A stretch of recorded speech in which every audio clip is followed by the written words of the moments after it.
Унијата на млади сили на ВМРО-ДПМН од Битола по повод 11 октомври, денот кога започна народно-ослободителната борба против фашистичката окупација, организираше трибина на тема Илинденските традиции во народно-ослободителната борба и нивниот континуитет. На трибината беше прикажан континуитетот на македонската револуционерна борба, уште од времето на Илинденското востание. Голем број на македонски дејци и револуционери зеле активно учество во сите фази на македонското револуционерно движење за независна македонска држава.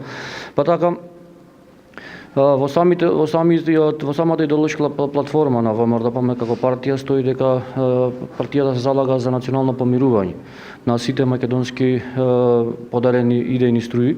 Историјата се повторува и денеска, велат организаторите. Според нив, македонските револуционери се уште се делат на херои и предавници. Конкретно кога зборуваме за народно-ослободителната и антифашистичка борба, знаеме дека ликот и делото на Методијан Доновченто, еден од главните двигатели учесници во НОБ, беше на таа емисија нацрнат, исто така и Панко Брашнаров, кој што токму под негова капа започна тој илинденски проглас на прво заседание на АНСНО, не случајно и 2 август 1944 година.